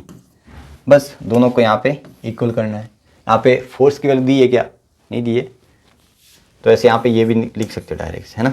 तो √3 cos 30 करके लिख सकते हो। इजी सवाल था, कोई ज़्यादा टफ नहीं है, कर देना ये सवाल। देखो यहाँ से वही किया है ना, ये करके निकाल दिया था, सिंपल सवाल था। आप लेमिज थ्योरम भी लगा सकते हो। लेमिज थ्योरम ऐसे लगा देता है कि जैसे कि ये एंगल कितना है 90 है, ये एंगल कितना है अपन को पता है, ये एंगल 90 + 30 हो जाएगा। ठीक है, यहाँ पे 30 है और ये 90, और ये एंगल अपने पास 60 है। तो किसी को भी मान लो F1, इसको F1 मानता हूँ, यहाँ पे जो T है उसको F2 मान लेता हूँ। ठीक है, और यहाँ पे जो mg है इसको F3 मान लेता हूँ। तो यहाँ से डायरेक्ट आप लिख सकते हो F1 यानी कि F दिया है, इसका एंगल कितना है सामने वाला, F के सामने वाला ये है sin 60। F2 कितना दिया है अपन को, T के इक्वल, और इसके सामने वाला एंगल कौन सा है sin 90, और इसके सामने वाला F3 mg, और इसके सामने वाला एंगल दिया है sin 90 + 30। तो यहाँ से भी आप सॉल्व करके निकाल सकते थे आंसर। आगे बढ़े। अब एक और सवाल है, अभी तक जो अपन ने आइडियल केस लिया, स्ट्रिंग ली जिसका मास लेस मानी अपन ने। ठीक है, ठीक है, और लेकिन यहाँ पे इस बार जो स्ट्रिंग है वो हैवी है, रोप है। ठीक है, और इसका मास लेंथ दोनों दिए। तो आपको पूछा गया है कि find the tension eight x distance. बहुत अच्छा सवाल है। अब देखो आपको पता है कि इसका मास हर पॉइंट पे मास है, तो जैसे जैसे मैं ऊपर जाऊँगा इसके जो वेट लगेगा उसकी वैल्यू इंक्रीज होगी, तो हर पॉइंट पे जो टेंशन आएगा वो चेंज होगा। ठीक है, तो यहाँ पे जो टेंशन होता है वो वेरिएबल होता है और वही अपन को लिखना है। तो इस जैसे भी इस टाइप के जब सवाल पूछते हैं आपको कोई भी कि इसके बीच में टेंशन निकालो, तो आप क्या करो कि जहाँ जिस पॉइंट पर आपको पूछा गया है तो आप क्या करो, उस पॉइंट को काट दो और वहाँ पे एक आइडियल स्ट्रिंग मान लो। ठीक है, जैसे कि अपन को क्या पूछा गया है यहाँ पे कि x डिस्टेंस, नीचे यहाँ पे अपन को टेंशन की वैल्यू पूछी गई है। तो आप क्या करो, यहाँ पे तोड़ दो इसको, तो यहाँ से मैं क्या लिख दूंगा, ये अपने पास हो गया, फिर यहाँ से ये हो गया। ठीक है, तो ये अपने पास x लेंथ है, तो ये कितनी हो जाएगी, that is L - x length हो जाएगी। तो यहाँ से आप मान लो कि ये टेंशन T है। अब यही अपन को फाइंड करना है, ये आइडियल अपने स्ट्रिंग मानी है। ठीक है ना, ठीक है, सपोज आइडियल स्ट्रिंग है ना, स्ट्रिंग। ठीक है, ये अपने पास हो जाएगा। अब देखो ध्यान से, इसका मास क्या हो जाएगा, टोटल मास इसका m था, यानी कि अपन यहाँ से डायरेक्ट देख सकते हैं कि L लेंथ पे जो मास था m था, 1 पे कितना हो जाएगा m/L। तो इस L - x का पे मास कितना हो जाएगा, यहाँ पे L था, m/L × L - x। तो ये अपने पास मास किसका निकल गया है, इसका, दैट इज m/L, और ये हो जाएगा L - x का। तो इसका मास क्या हो जाएगा, m/L × x। ये दोनों के मास आ गए। तो अपन को पता है कि ये रेस्ट पे है, इक्विलिब्रियम पे है, तो इस केस में इसके ऊपर जो नीचे एम जी लग रहा होगा, मास जिसका मान लो एम डैश है, ठीक है, तो ये जो एम डैश जी लग रहा होगा वो टेंशन के इक्वल होगा। तो यहाँ से आप डायरेक्ट बैलेंस कर लो, है ना, यानी कि टी है वो एम डैश जी के इक्वल है और एम डैश की वैल्यू है ही अपने पास, ठीक है, एल माइनस एक्स इंटू जी। तो ये टेंशन निकल के आता। तो जब भी आपको टेंशन ऐसे बीच में पूछे कोई जिसका मास दिया हो, तो आप क्या करो, उसको कट कर दो और वहाँ पे एक आइडियल स्ट्रिंग मान लो, फिर सॉल्व कर दो। जितने भी जिस डायरेक्शन में आपको फोर्स नेट निकाल के आप क्या कर दो, सॉल्व कर दो। तो ऐसे सॉल्व को करना था, ठीक है। अब ये वाला अपने पास सवाल है, सवाल ज़्यादा टफ नहीं है, अपने पास एक देख लेते कितना बचा है, ठीक है, थोड़ा ही बचा है अब तो। आगे बढ़ते हैं, क्या बोला है, अब find the acceleration of the block and normal reaction between them, ठीक है, इन दोनों के बीच में अपन को क्या फाइंड करना है, नॉर्मल रिएक्शन फाइंड करनी है। तो देखो आपको सबसे पहले इसके क्या बनाने हैं, एफबीडी बनाने हैं। तो ये हो जाएगा अपने पास 3 kg, यहाँ पे ये फोर्स लगा रहा है 10 न्यूटन, तो ये फोर्स इसकी वजह से इसके ऊपर फोर्स लगाएगा, तो ये जो है ये अपने नॉर्मल रिएक्शन देगा, दैट इज एन, और ये नॉर्मल इसने दी तो ये इसने भी दी होगी इसको नॉर्मल एन, ठीक है, ये 2 kg है। तो आपको पता है कि अपन ये देख के पता कर सकते हैं कि यहाँ से ये दोनों साथ में चलेंगे, तो अपन एक इसको सिस्टम मान सकते हैं, ठीक है, एक पूरा सिस्टम मान सकते हैं, एक पूरा सिस्टम है जिसका वेट कितना है, टोटल मास कितना है 3 + 2 यानी कि 5 kg है, और ये आपको पता है कि सेम एक्सेलरेशन से चल रहा होगा, ठीक है। तो यहाँ पर अपन डायरेक्ट लिख सकते हैं ना, एफ नेट कितना लग रहा है एक्सटर्नल, वो लग रहा है 10, और वो किसके इक्वल होगा 5 × एक्सेलरेशन के। तो यहाँ से एक्सेलरेशन आ गया अपने पास 2 मीटर/सेकंड²। ये अपने पास क्या आ गया निकल के, एक्सेलरेशन। तो ये एक्सेलरेशन निकल के आया, तो अपन को पता है कि ये भी ये एक्सेलरेशन से इधर जा रही होगी, ये भी ये एक्सेलरेशन से इधर जा रही होगी। तो इसके ऊपर मैं अगर फोर्स लिखूंगा, देखो यहाँ पे भी इसके ऊपर फोर्स लग रहा है, इस तरफ और इस तरफ दोनों लग रहे हैं, लेकिन जा इस तरफ ही है। और अपन ने अभी जस्ट सेकंड लॉ में पढ़ा कि जो फोर्स की डायरेक्शन, नेट फोर्स की डायरेक्शन है, उसकी डायरेक्शन में एक्सेलरेशन होता है। इसका मतलब इसका जो एफ नेट आ रहा होगा वो इस तरफ ही आ रहा होगा। तो इसमें से कौन ज़्यादा होगा, बड़े में से छोटा घटा दो, क्योंकि ऑपोजिट है। तो डायरेक्ट आप ये लिख सकते हो 10 - n इजिकल टू, ये एफ नेट लिख दिया, इजिकल टू इसका मास 3 × a। तो यहाँ से अपन लिख सकते हैं 3 × 2, तो n - 10। तो आप डायरेक्ट आप लिख सकते हो 10 - 6 हो जाएगा n, यानी कि 4 आ गया। इस इक्वेशन से भी आप 4 निकाल सकते हो। और यहाँ से आप देखो पता है कि इसको सिर्फ कौन चला रहा है, दैट इज नॉर्मल। तो ये नॉर्मल फोर्स ही है जिसको चला रहा है 2 × a, यानी कि 2 × 2 तो 4। तो आप दोनों इक्वेशन में से कोई भी इक्वेशन यूज करके आप आंसर निकाल सकते हो। तो ऐसी इक्वेशन आपको बनानी आनी चाहिए, तभी आप अच्छे से स्कोर कर सकते हो जेईई मेंस में। आगे बढ़े, ठीक है। अब देखो इसके ऊपर ये सवाल है, अपन को बोला है कि जब ये लगा रहा हूँ तो बताओ इसके ऊपर नॉर्मल्स कितने लगेंगे, ठीक है। और ये तो बच्चे क्या कर देते हैं, डायरेक्ट इसको सिस्टम मान लेते हैं पूरा और सॉल्व करके आंसर निकाल देते हैं, ठीक है। पूरा ऐड कर देंगे जैसे कि मैंने बताया ये टोटल में। लेकिन आप ध्यान से देखोगे कि ये तो तीनों कॉन्टैक्ट में हैं आपस में, यहाँ पे भी है यहाँ पे भी है साथ, लेकिन यहाँ पे ये इसके बीच में क्या है, गैप है। देखो अपन को पता है कि कुछ टाइम बाद तो ये इधर आ जाएगा और साथ में पूरे सिस्टम चलेंगे, लेकिन अपन को इस टाइम पे जो पूछा गया है वो अपन को फाइंड करना है। तो इस केस में ये क्या होगा, इसका एक्सेलरेशन 0 होगा, ठीक है। अपन को जिस टाइम पे देखना है उसका एक्सेलरेशन क्या होगा, 0। लेकिन ये जो तीनों हैं ये क्या कर रहे होंगे, साथ में चल रहे होंगे, तो अपने पास इन तीनों का जो एक्सेलरेशन आ जाएगा वो अपन लिख लेंगे, ठीक है। तो ये तो अपने पास इसका तो कोई रोल नहीं है, ठीक है। तो यहाँ से इनका जो आ जाएगा डायरेक्ट, तो ये अपन मैं डायरेक्ट लिखा देता हूँ। पहले तो इनके एफबीडी बना देते हैं। इसके ऊपर क्या लग रहा है 12, ठीक है, और ये इसके ऊपर क्या लगाएगा n1, तो इसके ऊपर ये क्या लगाएगा n1, ठीक है, 5 ये 4। अब ये इसके ऊपर क्या लगाएगा n2, तो ये भी इसके ऊपर क्या लगाएगा थर्ड लॉ से n2, और ये 2 kg। और अपन इसका एक्सेलरेशन लिखें डायरेक्ट, तो ये हो जाएगा एक्सेलरेशन जगह F net external upon total mass.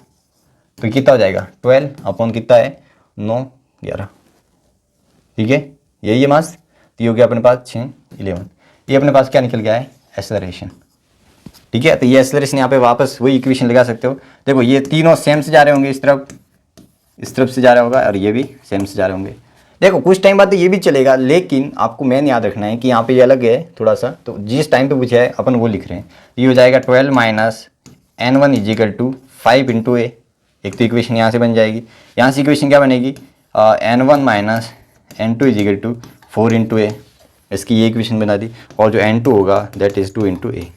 एक वैल्यू आप पुट करके यहाँ से ये निकाल देना, टू पुट कर देना, ये आ जाएगा और यहाँ से ये आ जाएगा। तो ऐसे आप निकाल सकते हो, ठीक है, आगे बढ़ें। चलो अब आते हैं पुली पे। ठीक है, एटवुड मशीन भी बोलते हैं पुली को। ठीक है, पुली होती क्या है, एक डिस्क होती है सर्कुलर। ठीक है, ऐसे होती है, जो आपने देखा होगा कभी खेत पे गए होंगे तो कुएं पर ऐसे अपन खींचते हैं ना। ये जैसे कि मैं यहाँ पे कुआं बना देता हूँ। ठीक है, ये अपने पास बाल्टी है, थोड़ी सी बाल्टी का शेप सही नहीं है। ठीक है, चपैक, ये अपने पास पुली लगी है, यहाँ से ऐसा होता है ना, और ये बंदा यहाँ से खींच रहा होता है। ठीक है, ऐसे पकड़ के खींच रहा होता है। आई होप आपको ये समझ में आया होगा। क्या ये बात समझ में आई आपको? ठीक है, तो ये ऐसे होता है, इसको अपन पुली बोलते हैं। ठीक है, इसकी तरफ ऐसे रखे होते हैं, इसके थोड़ी सी अंदर की तरफ एक अंदर से क्या होता है, ऐसे इस टाइप में होता है। आपने देखी होगी ऐसे इस टाइप होता है यार। रस्सी क्या होती है यहाँ पे जो भी होती है वो फिसलती है। ठीक है, तो ये साथ में घूमती रहती है। तो सबसे पहले तो ये दो प्रकार के होते हैं कि अपने पास एक तो आइडियल मान सकते हैं और एक अपने पास इसका मास मान सकते हैं। तो मोस्ट ऑफ केस में अपन आइडियल मानेंगे। ठीक है, तो वो अपन आगे बढ़ते हैं। देखो पुली, अब जैसे मैं क्या कर रहा हूँ, इसके ऊपर फोर्स लगा रहा हूँ, इसका लोड है जैसे मैंने जस्ट बताया। तो ये स्ट्रिंग है, तो ये जैसे खींचूंगा तो यहाँ पे ये इस तरफ लगेगा और ये ऐसे रोटेट करेगी। क्या ये बात सुनाई? ये पुली का कंसेप्ट है, इसको एटवुड मशीन भी बोलते हैं। ठीक है, ये अपन के रोप है, तो यहाँ पे अपन देखो यहाँ से फोर्स लगा रहा हूँ और यहाँ पे जो टेंशन टी है, यहाँ पे टेंशन टी। और अगर मान लो कि डायरेक्ट कॉन्टैक्ट फोर्स में है स्ट्रिंग से, तो डायरेक्ट इसमें केस में याद रखना कि फोर्स का इक्वल होता है। ठीक है, तो यहाँ पे टी हो जाएगा, यहाँ पे टी हो जाएगा, इसका हो जाएगा 10 G यानी कि 100 न्यूटन। तो टेंशन की वैल्यू कितनी आ गई? 100 न्यूटन। और टेंशन किसके इक्वल है? फोर्स। यानी मुझे फोर्स कितना लगाना पड़ेगा? 100 न्यूटन का। समझ में आ गया क्या? ठीक है, ये था पुली का कंसेप्ट। आगे बढ़े। तो अपने पास सवाल है, क्या बोला है कि 2 kg block is hanging with the help of the thread attach to 1 kg block passing over the pulley. ठीक है, sir find the acceleration of block and tension in the string. जब भी आपको इस टाइप के सवाल पूछ रहा है, जब भी आपको इस टाइप के सवाल पूछे, तो आपको करना क्या है कि देखो अपन को पता है कि ये बॉडी पूरी कनेक्टेड है कि नहीं। ये जो अपने पास बॉडी है, ये जो स्ट्रिंग से बंधी हुई है यहाँ पे पूरी कनेक्टेड है। तो अपन को पता है कि ये स्ट्रेचेबल भी नहीं है, आइडियल है, मास भी नहीं इसका। तो जितना ये नीचे एक्सेलरेशन से जाएगा उतना क्या ये भी सेम एक्सेलरेशन से इस तरफ जाएगा, है कि नहीं बताओ? ठीक है, तो अपन एक साथ एक्सेलरेशन भी मान सकते, यानी कि इसको पूरे को मैं सिस्टम मान सकता हूँ। ठीक है, एक सिस्टम अपन मान सकते हैं कि नहीं बताओ? ठीक है, और ये बोला अपन कि इस ब्लॉक का एक्सेलरेशन। तो जब भी इस टाइप के केस आए जहाँ पे ये सिस्टम बन रहा है, तो डायरेक्ट आप क्या करो, डायरेक्ट ये करो कि सिस्टम मानो, और जो यहाँ पे ड्राइविंग फोर्स है, ठीक है ना, driving force minus opposite force upon total mass, total mass. तो ये अपने पास क्या देगा? एक्सेलरेशन। बस ये आपको कंसेप्ट यहाँ पे लगाना है। क्या ये बात समझ? तो देखो तो यहाँ पे इसका जो टोटल मास तो अपने पास 3 kg हो जाएगा। ड्राइविंग इसको क्या करा रहा है? ये फोर्स जो इसको नीचे खींच रहा है दैट इज 20। ठीक है, और इसके कोई पीछे है नहीं, ये ऊपर नॉर्मल लग रहा होगा जो कि mg को बैलेंस कर रहा होगा, लेकिन ये तो वर्टिकल में इसका एक्स से कोई लेना था नहीं। यहाँ पे टेंशन टी है, यहाँ पे टेंशन टी हो जाएगा। ठीक है, तो यहाँ से आप FBD बना के भी सॉल्व कर सकते हो। यहाँ से अपन को पता है कि जो नेट फोर्स है वो यही लग रहा है। ड्राइविंग फोर्स कितना है इसके ऊपर? 20 माइनस पीछे कितना लग रहा है? 0। अपन टोटल मास कितना हो गया? 3। ठीक है, तो ये अपने पास आ गया 20/3, ये एक्सेलरेशन आ गया। ऐसे ही फाइंड कर सकते हो, या दूसरा ऐसे कि इसको कर दो, क्या कर दो, सीधा कर दो, ऐसे सीधा कर दिया। अपन को पता है इस तरह क्या लग रहा है? 20। ठीक है, और ये अपने पास 1 kg है, ये है 2 kg। बस यहाँ पे टेंशन टी लग रहा है, यहाँ पे टेंशन टी लग रहा है, ये इंटरनल है। आप एक दूसरे को क्या कर देंगे? कैंसिल कर देंगे। तो यहाँ पे जो ड्राइविंग फोर्स ये है, पीछे कोई फोर्स लगता नहीं रहा है। ठीक है, तो ये यहाँ से मास टोटल लिख के अपन आंसर निकाल देंगे। आगे बढ़ें, सिंपल सवाल थे। ठीक है, जैसे इंक्लाइन प्लेन। ठीक है, ये इंक्लाइन प्लेन पे क्या हो जाएगा? देखो यहाँ पे अपन क्या निकालना है, जैसे यहाँ पे अपन ने निकाला ये, तो इसका एक्सेलरेशन क्या होगा? जब भी आपको इंक्लाइन प्लेन की बात करें, ठीक है, थीटा एंगल पे, तो इंक्लाइन एंगल पे नॉर्मल ऐसे डाउनवर्ड करेगा परपेंडिकुलर, mg ऐसे लग रहेगा।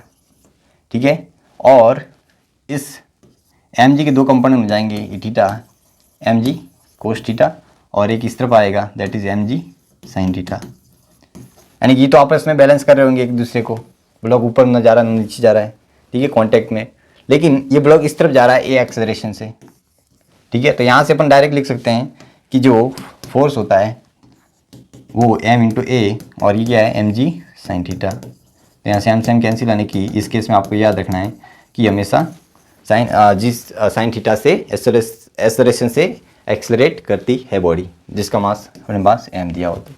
ठीक है, तो ये इंक्लाइन प्लेन पे बस ये कितने से जाएगी, जी साइन थीटा से, याद रखना है। तो वही है हेल्पिंग फोर्स, यानी कि वही अपन को बोला है कि ड्राइविंग फोर्स। ठीक है, ऑपोजिट फोर्स अपन सिस्टम का मास। ठीक है, ये लिखना है, ये मेथड है, डायरेक्ट एक्सेलरेशन आ जाएगा। तो यहाँ पे ये वही है। देखो यहाँ से क्या लग रहा है अपन को, क्या निकालना है इसका, कोई सवाल है क्या? चलो कोई नहीं, अपन देखो एंगल दिया अपन को, तो यहाँ से हो जाएगा अपने पास एक्सेलरेशन निकाल सकते हैं। ये हो जाएगा एम जी यानी कि 3 इंटू 10 क्या हो जाएगा, साइन 37। ठीक है, इसका मास मान लेते हैं अपन को, कुछ भी दिया है 2 kg, ये अपने पास 2g 20 हो जाएगा।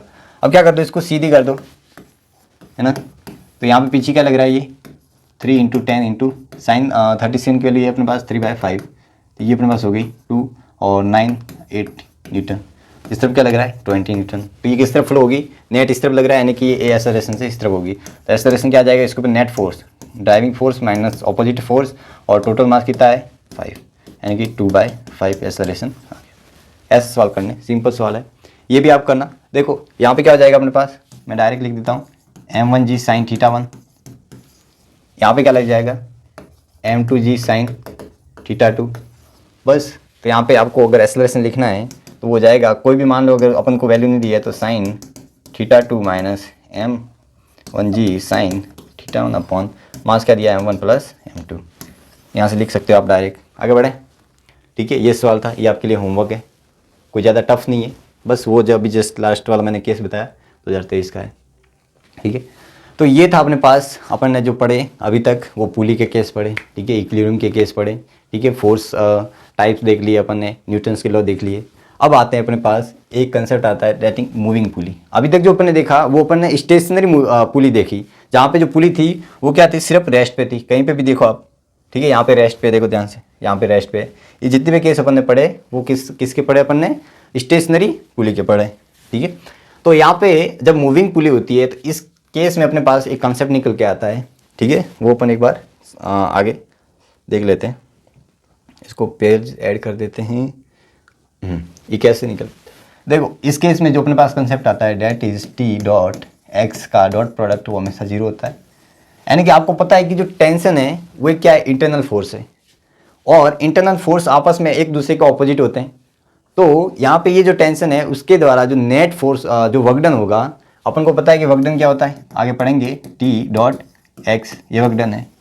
तो जितने भी सिस्टम है उसमें जो नेट वगडन होता है इस टेंशन का, वो कितना होता है 0। तो वही अपन ने लिखा है। अगर मैं इसको डिफ्रेंशिएट करता हूँ तो अपने पास क्या बन जाएगा, डिफ्रेंशिएट करूँगा तो ये टी तो कांस्टेंट है, तो यहाँ से ये बन जाएगा टी डॉट वी। तो अगर वेलोसिटी आपको डेटा दिया है, ये क्या देता है बेसिकली, ये एक्स के रिलेशंस देता है, एक्स के रिलेशंस। ठीक है, आपस में एक्स का रिलेशन क्या है कि अगर एक एक्स इतर गया तो बताओ ये एक्स से कितनी नीचे से जाएगा, ये वेलोसिटी का रिलेशन देता है। और वापस मैं डिफ्रेंशिएट करता हूँ विद रेस्पेक्ट टू टी, तो अपने पास ये निकल के आता है ये।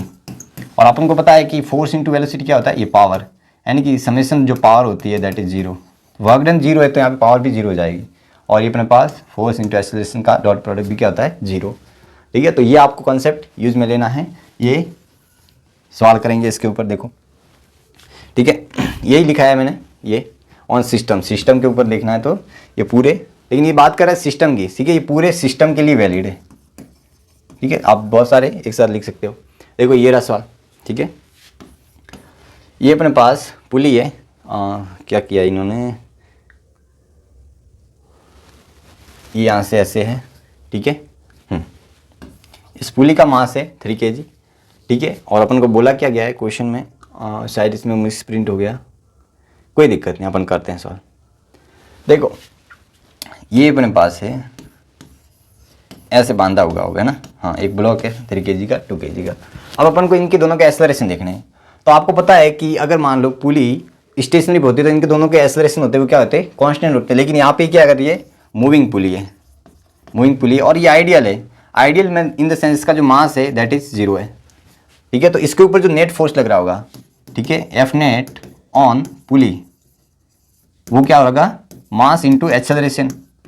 तो आपको पता है कि हर बार तो एक्सेलरेशन जीरो की वजह से एफ नेट जीरो होता है, लेकिन यहाँ पे इस बार मास जीरो होता है कि एफ नेट होता है पुली के ऊपर वो कितना होता है, जीरो होता है, यानी कि ऊपर जितने भी फोर्स लग रहे हैं वो नीचे के इक्वल होंगे। तो यहाँ से मैं टेंशन को लिख देता हूँ, ये टेंशन टी, ए टी यहाँ पे आ जाएगा, टी यहाँ पे आ जाएगा, टी यहाँ पे आ जाएगा, टी यहाँ पे जा, तो यहाँ पे कितना बन जाएगा 2t, तो ऊपर कितना बन जाएगा 2t।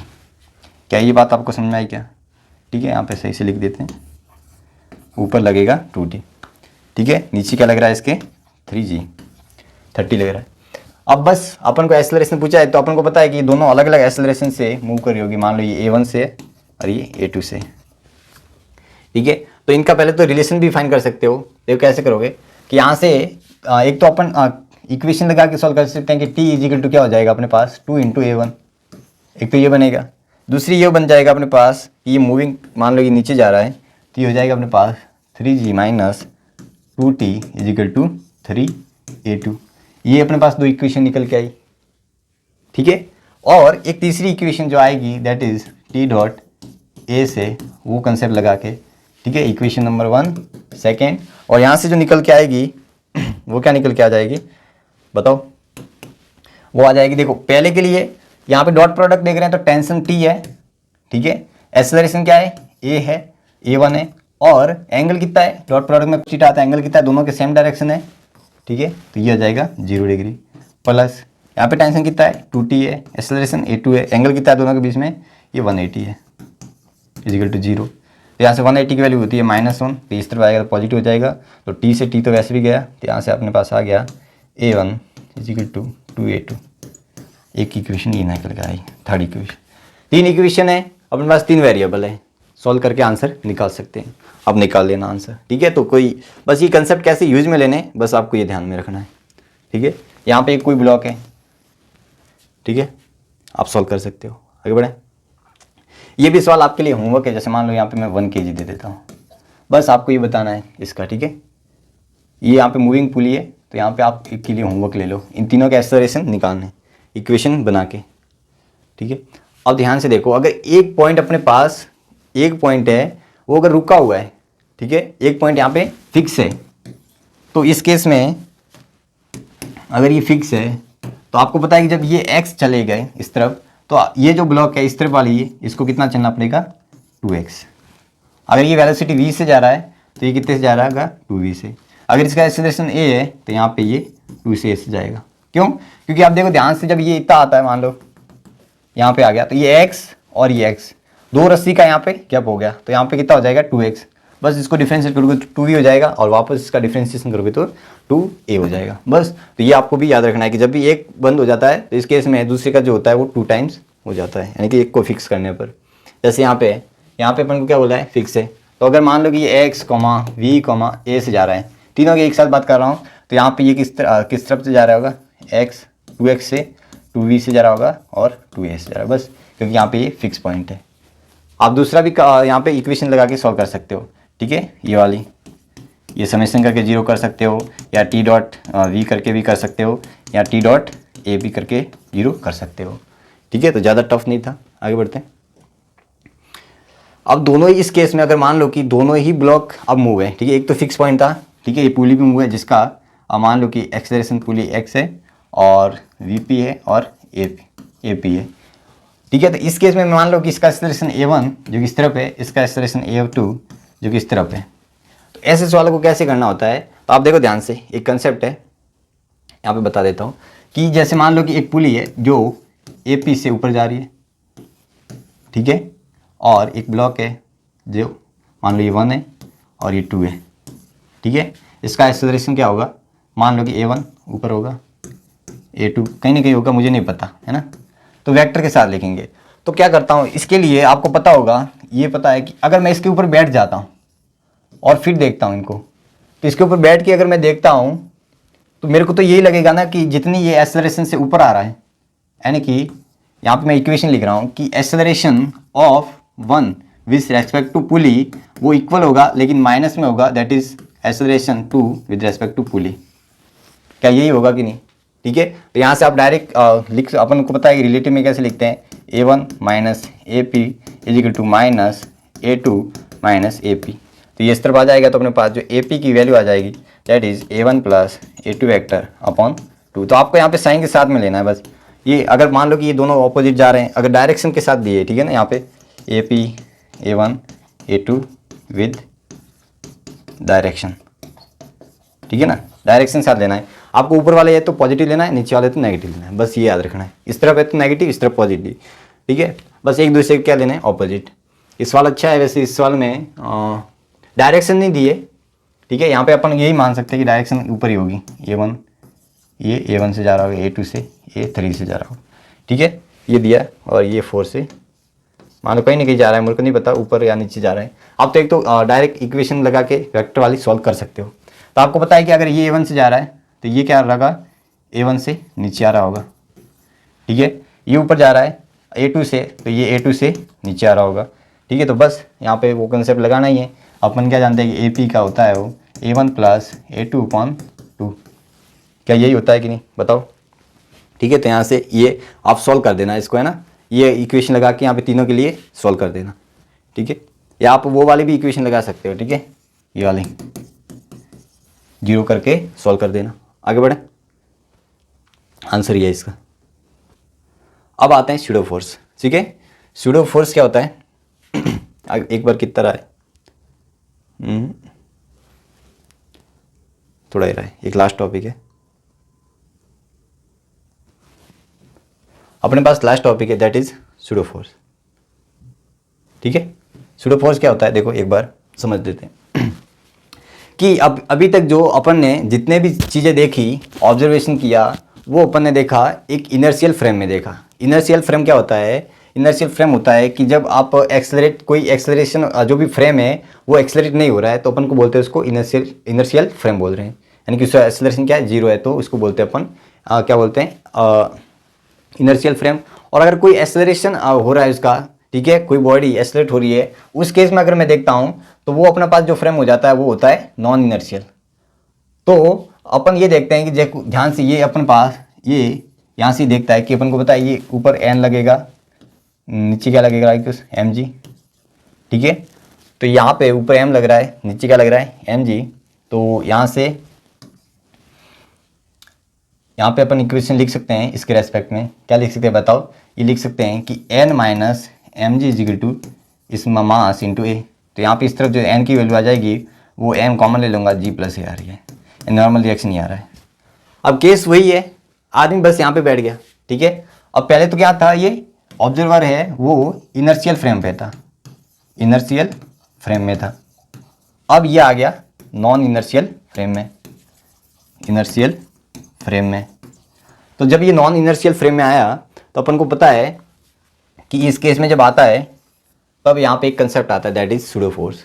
सूडो फोर्स कुछ और नहीं है, एक प्रकार से जुगाड़ है, किसके लिए, नॉन इनर्शियल फ्रेम के लिए, ठीक है। ये अलग से कोई कंसेप्ट नहीं आता है कि अपन को यहाँ पे दिखता है, बस एक अपन बोल सकते हैं कि वर्चुअल फोर्स है जो अपन ने जुगाड़ लगाया है किसी के लिए, नॉन इनर्शियल फ्रेम के लिए। तो अगर मैं यहाँ से लिखता हूँ तो इसको तो क्या दिखेगा, रेस्ट पे दिखेगा। तो यहाँ पे नॉर्मल एन लग रहा होगा, नीचे एम जी लग रहा होगा। तो इस केस में तो अगर इसको लगेगा कि ये एन एम जी के इक्वल है, कंडीशन वही है, तो केस वही है। तो ये तो अपने पास पहले तो ये आ रहा था जो कि सही है, लेकिन इस केस में तो ये गलत आ रहा है। दोनों केस में अलग अलग आ रहे हैं, सिचुएशन वही है। तो एन कहने का मतलब कहीं ना कहीं ये फॉर्मूला अपन ने गलत यूज लिया है। तो इसके लिए अपन जुगाड़ आता है दैट इज स्यूडो फोर्स। तो जब भी अपन नॉन इनर्शियल फ्रेम में आते हैं, ठीक है, तो इसका जो खुद भी ये एक्सेलरेट हो रहा है अब, है ना, ए से, तो इसको अगर रेस्ट में करने के लिए, इसको ग्राउंड पे लेने के लिए इसके ऊपर एक नीचे स्यूडो फोर्स लगा देते हैं, ठीक है। जितना ये फ्रेम जो भी है अपने पास नॉन इनर्शियल फ्रेम का एक्सेलरेशन है, उसका जस्ट उस बॉडी के ऊपर अपन क्या कर देते हैं, ऑपोजिट में लगा देते हैं और उसका मास लिखते हैं बॉडी का। तो यहाँ पे जो स्यूडो फोर्स निकल के आता है दैट इज स्यूडो फोर्स। वो निकल के आता है, वो क्या निकल के आता है कि मास उस बॉडी का और एक्सेलरेशन उस फ्रेम का, ठीक है। बस ये लिखना आना चाहिए। और अगर वेक्टर के साथ देखता हूँ, ठीक है, तो ये नेगेटिव आ जाएगा। बस सिंपल सा केस था। तो यहाँ पे ये वही आता है स्यूडो फोर्स, ठीक है। ये सारी चीज़ें अपन ने लिख दी। अब देखो यहाँ पे अगर स्यूडो फोर्स मुझे लिखना है तो ये ऊपर जा रहा है तो इसके ऊपर नीचे क्या लग जाएगा, m इंटू ए। ये इस तरफ जा रहा है तो इसके ऊपर लगेगा m इंटू ए। ये कहाँ जा रहा है, ये मान लो कि इस तरफ जा रहा है तो इसके ऊपर m इंटू ए लगेगा। ये मान लो इस तरफ जा रहा है तो इसके ऊपर लगेगा m इंटू ए। बस जस्ट इसको ऑपोजिट में उसका एक्सेलरेशन दे देना है और बॉडी का मास लिख देना है। ये थे सारे सूडो फोर्स के कंसेप्ट। ठीक है, तो Newton's law are valid only for क्या होते हैं, इनर्शियल, क्योंकि अपन ने जो न्यूटन्स लॉ पढ़े जितने भी वो किसके लिए वैलिड थे, इनर्शियल फ्रेम के लिए। नॉन इनर्शियल के लिए अपन यहाँ पे कंसेप्ट आता है दैट इज सूडो फोर्स। ठीक है, ये सारी चीज़ें मैंने समझा दी। आगे बढ़ते हैं। अब ये है कि अगर मैं इस वेज को ये एक्सलरेट से मूव कराता हूँ तो बताओ कि कितने एक्सलरेट से मैं इसको मूव कर रहा हूँ ताकि ये रेस्ट में रहे। ठीक है, विद रेस्पेक्ट टू वेज। ठीक है ना, ये जो अपने पास इंक्लाइनेशन प्लेन है, जो वेज है अपने पास, ये इसके रेस्पेक्ट में ये ब्लॉक रेस्ट पे रहे तो मैं कितने एक्सलरेशन से इसको भगाना पड़ेगा। तो आपको पता है कि ये कौन से फ्रेम पे, यहाँ पे अगर मैं आदमी को बिठा दूँ तो ये गया नॉन इनर्शियल फ्रेम में, तो यहाँ पे इसके ऊपर क्या लगेगा, एक सूडो फोर्स लगेगा। यहाँ पे लिख देते हैं सूडो फोर्स लगेगा दैट इज m। ठीक है, ये अपने पास F सूडो होगा। ठीक है, अब यहाँ पे क्या लग रहा है, इसका mg लग रहा है, ऊपर क्या लग रहा है, इस तरफ नॉर्मल लग रहा है। तो यहाँ से बस आपको कुछ और नहीं करना है, इस नॉर्मल के दो कंपोनेंट लेने हैं। तो यहाँ पे बन जाएगा, ऊपर बन जाएगा, ये एंगल कितना है, थीटा एंगल है, तो यहाँ से ये एंगल भी कितना हो जाएगा, सॉरी ये एंगल थीटा है तो ये अपने पास एंगल थीटा बन जाएगा, ये 90 माइनस थीटा यानी कि ये थीटा बन जाएगा। तो ये थीटा, तो ये गया अपने पास n कोस थीटा और ये बन जाएगा n साइन थीटा। तो बस इक्वल करने हैं, तो n साइन थीटा है वो अपने पास m a के इक्वल है और n कोस थीटा है दैट इज़ mg के इक्वल है। बस यहाँ से डिवाइड कर दो, n से n कैंसिल, तो जो tan थीटा निकल के आता है दैट इज़ m से m कैंसिल, a बाई जी। ठीक है, तो a की वैल्यू आती है g tan थीटा। बस ये इंपॉर्टेंट फार्मूला निकल के आता है। ठीक है, समझ में आ गया क्या, बताओ आगे बढ़ें। ठीक है, तो यही था अपने पास एक सवाल। ठीक है, तो आपको देखो इनर्शियल यहाँ से भी आप कर सकते हो। यहाँ से क्या करोगे कि अगर ये इसको रेस्ट पे लेना है तो आपको पता है कि यहाँ पे जो n साइन थीटा है, n साइन थीटा है, इसको कौन चला रहा है, ये ब्लॉक यानी कि m ये कर सकते हो। तो इक्वेशन वही बनेगी, बस यहाँ पे समझने का जो रेफरेंस है वो अलग ले लिया। ठीक है, तो प्यारे बच्चों आज का जो लेक्चर है वो अपन यहीं समाप्त करते हैं। ठीक है, तो आपको क्या करना है, इस चैनल से जुड़े रहना है। ठीक है, लास्ट तक अपने जुड़े रहना है, इस क्रैश कोर्स को फॉलो करना है स्टार्टिंग से लेकर एंड तक। और मैंने आपको बार बार बता रहा हूँ, टेस्ट अच्छे से देने हैं। ठीक है, उनका एनालिसिस करना है, देखना है कंसेप्ट में कहाँ गलतियाँ कर रहा हूँ। ठीक है, तो मैं आपके लिए लेके आता हूँ इसका जो नेक्स्ट लेक्चर है दैट इज़ फ्रिक्शन। ठीक है, तो बस सबसे पहले तो आपका बहुत बहुत धन्यवाद यहाँ तक लगे रहने के लिए। ठीक है, और मिलता हूँ नेक्स्ट लेक्चर में, तब तक के लिए पढ़ते रहो। Wish you all the best for upcoming examination. Thank you.